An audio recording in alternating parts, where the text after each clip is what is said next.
Bismillahirrahmanirrahim. Assalamualaikum warahmatullahi wabarakatuh. Masih Waalaikumsalam warahmatullahi bersama wabarakatuh. kami di channel Al-Husaini Media Center, program Roha Ngaji Santai bersama Habib Bagir bin Ali bin Tahir, edisi spesial Ramadan.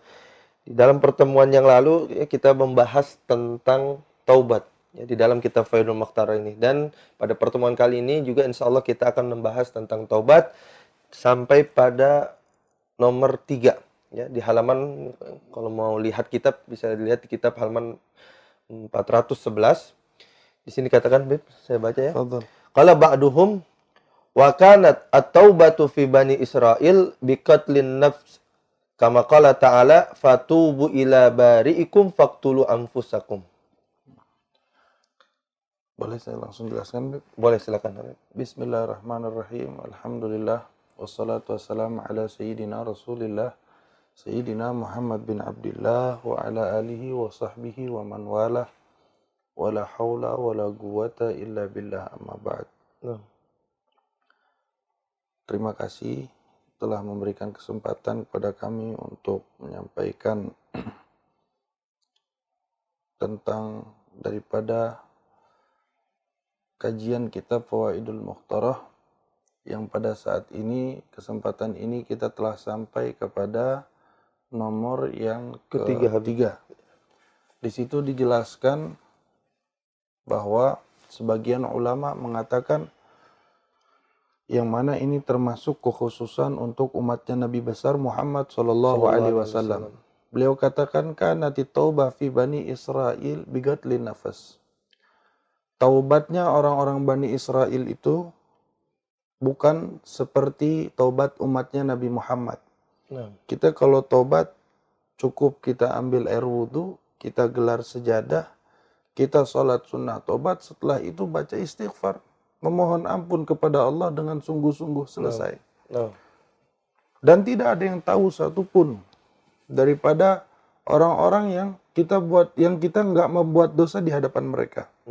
Kita buat dosa nih, contoh, saya menipu fulan. Orang lain nggak tahu saya lagi nipu dia. Tapi orang-orang dulu, umat sebelum Nabi Muhammad SAW, taubatnya mereka itu bukan dengan istighfar, bukan dengan sholat sunnah taubat, atau bukan memohon maaf. Taubatnya mereka dengan bunuh diri. Itu orang-orang dulu, umat-umat sebelum Nabi Muhammad.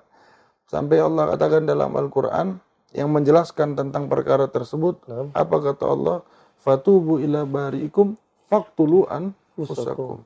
Taubatlah kalian kepada Tuhan kalian, kemudian bunuhlah diri kalian. Jadi orang dulu itu, Bib, kalau pengen taubat, penebus dosanya itu dengan cara mereka memenggal kepalanya. Bunuh diri. Jadi kalau pengen dosanya diampuni, pengen selamat nanti di hari kiamat, bunuh diri. Jauh sekali perbedaannya antara umat dulu dengan umat kita sekarang. Umatnya Nabi Muhammad SAW luar biasa, Habib. Dari pahalanya digandakan. Dari waktu mustajabnya Allah kasih Ramadan. Dari tempat mustajabnya Allah kasih Mekah Madinah. Allah kasih Palestina. Umat-umat dulu nggak ada. Mereka nggak punya Mekah, mereka nggak punya Madinah, mereka nggak punya Palestina. Tapi umatnya Nabi Muhammad SAW, subhanallah, Allah kasih hari Jumat. Dengan berbagai macam fadilah yang ada di dalamnya. Allah kasih lipat gandakan pahala untuk amalan ini, untuk amalan itu. Bahkan bersedekahnya umat Nabi Muhammad, satu kali sedekah itu apa kata Allah dalam Al-Quran?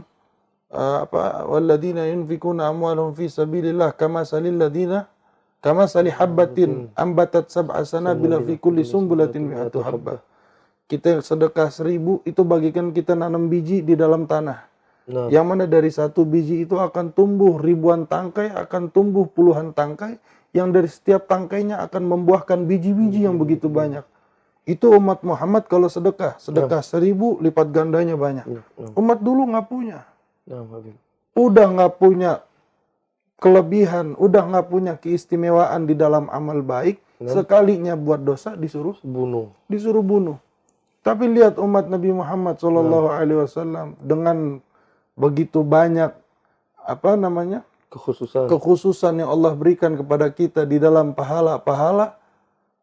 Udah gitu kalau kita buat dosa, nggak ketahuan sama hukumah, nggak ketahuan sama pemerintah, nggak ketahuan sama hakim, nggak diapa-apain. Kisos itu adanya ketika ketahuan sama hakim dan memenuhi syarat. Rajam itu akan terlaksana ketika ketahuan sama pemerintah dan ada syarat-syaratnya yang harus dilewati. Tapi kalau kita lakukan itu tanpa pengetahuan orang lain, kita nggak ada kewajiban untuk dihukum sampai dengan bahkan hukuman dibunuh dan lain sebagainya. Cukup kita sujud, minta ampun sama Allah, selesai. Diampuni dosa-dosa kita ya, Bib. Jadi luar biasa, Bib. Umatnya Nabi Muhammad SAW ini Allah berikan begitu keluasan kepada umatnya Nabi Muhammad. Makanya sampai-sampai Nabi bilang, ajaban li amril mu'min. Saya heran sama orang-orang mukmin, kata Nabi. Keadaannya baik. Semuanya baik. Tapi kok masih bisa buat dosa? Istilahnya pahalanya banyak sekali setiap hari. Ampunannya Allah buat umatnya Nabi Muhammad lebih besar dari ampunan Allah buat umat-umat yang lain. Sampai Allah katakan di dalam Al-Quran, kuntu khairu ummatin ukhrijat linnas. Kalian itu sebaik-baiknya umat. Bukan berarti sebaik-baiknya umatnya Muhammad yang paling sedikit dosanya dari umat-umat lalu. Bukan berarti seperti itu. Akan tetapi sebaik-baiknya umat dan seberuntung-beruntungnya umat itu kalian, umatnya Nabi Muhammad. Beruntung sekali kalian ditakdirkan jadi umat Nabi Muhammad. Yang mana, Bib? Nabi Musa alaihissalam ketika Nabi melakukan Isra al-Mi'raj, memohon kepada Allah, ya laitani min ummati Muhammad. Andai saja saya ini termasuk daripada umatnya Nabi Muhammad. Nabi Musa kepengen jadi umat Nabi. Kenapa? Karena saking besarnya kemuliaan yang Allah berikan buat kita. Dengan sekian banyak kemuliaan, dengan sekian banyak kemurahan hati Allah kepada kita, kok masih ada umatnya Nabi Muhammad yang nggak mau tobat, berarti keterlaluan. Parah sekali berarti kalau misalkan sudah seperti ini keadaannya. Seperti itu, Habib, yang bisa saya jelaskan dari penjelasan yang nomor 3 ini. Baca ini. Dan mungkin kemarin kan, Habib, pertemuan yang lalu, ya, antum sampaikan bahwasannya kalau kita berbuat dosa, malaikat kanan atau malaikat raqib sama atid debat dulu tuh, mau tulis dosanya apa kagak. Kalau amal baik nggak pakai debat. Ya, maksudnya untuk yang dosa ini. Buat yang dosa mereka pertimbangkan dulu, hitung-hitungan dulu. Ya, berarti termasuk khususan, ya. Sedangkan umat-umat terdahulu ketika mereka bertobat, ya, bukan hanya sebatas tobat saja, dia harus membunuh daripada diri-diri mereka. Barangkali antum pernah dengar cerita yang seorang pembunuh. Kerjaannya ini, Habib, pembunuh. Dibunuh dia sampai punya target. Saya punya target, saya pengen ngebunuh 100 orang. Saya pengen ngebunuh 100 orang. Sampai orang yang ke-99 kerentak di dalam hatinya untuk bertobat kepada Allah. Datanglah dia ke kiai. Datang ke satu guru, dia bilang, wahai kiai, saya telah membunuh 99 orang. Saya mau bertobat kepada Allah. Ini kiai bilang, oh nggak mungkin. 99 orang, nggak mungkin Allah ampuni dosa kamu. 99 orang kamu bunuh. Akhirnya, gara-gara ini pemuda dia datang mau tobat, dia mau minta ampun sama Allah. Dia kesel sama ini kiai. Itu kiai jadi nomor yang ke-100. Dibunuh juga. Dibunuh juga sama ini pemuda. Ya. Akhirnya dia habis bunuh kiai, tambah jadi. Hancur hatinya, keingin bertobat kepada Allah. Dia datang ke kiai sebelah.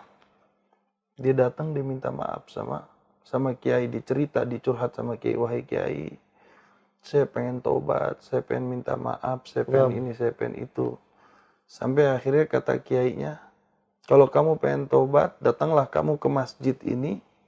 Sholat 2 rakaat, kamu mandi di situ. Kemudian kamu laksanakan sholat 2 rakaat dan mohon ampun kepada Allah Subhanahu Wa Taala. Dinasihatin sama kiainya, dikasih tahu jalan cara tobatnya seperti ini, seperti ini. Akhirnya jalan ini. Ini si pendosa ini, pembunuh yang 100 orang dibunuh ini, dia jalan mau ke masjid. Dia jalan mau ke masjid, di pertengahan jalan tiba-tiba nyawanya dicabut sama Allah Subhanahu Wa Taala. Meninggal dunia. Akhirnya turunlah malaikat. Malaikat ini turun untuk ngangkat ruhnya dia. Malaikat Israel turun mau ngangkat ruhnya dia, mau dimasukin ke dalam neraka. Nah. Mau dimasukin ke dalam neraka, satu lagi malaikat turun. Mau masukin ini orang ke dalam surga. Debat ini dua malaikat. Ini dua malaikat debat. Enggak, ini orang masuknya neraka. Enggak, ini orang mau tobat, masuknya ke dalam surga. Nah. Jadi penjaga neraka sama penjaga surga berebut rohnya ini pembunuh. Nah. Sampai akhirnya disampaikanlah, dilaporkanlah perkara ini kepada Allah. Ya Allah, ini hamba, dia buat dosa membunuh 100 orang.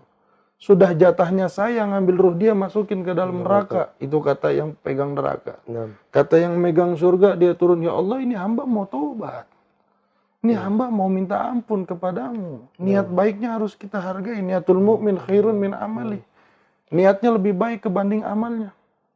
Akhirnya kata Allah Subhanahu wa taala, di tengah-tengahi sama Allah. Kalau begitu, kamu ukur jarak antara si pembunuh ini, Iya. jarak dia dari tempat dia ngebunuh, dari tempat kiai yang dia bunuh itu, Yang 100 itu sama jarak dia ke masjid.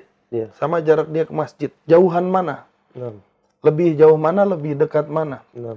Pas diukur, karena kan dia membunuh kiai di tempat yang pertama, dia ke kampung sebelah, baru dia pengen ke masjid. Nah. Dia ada di tengah-tengah ini meninggal Habib. Nah.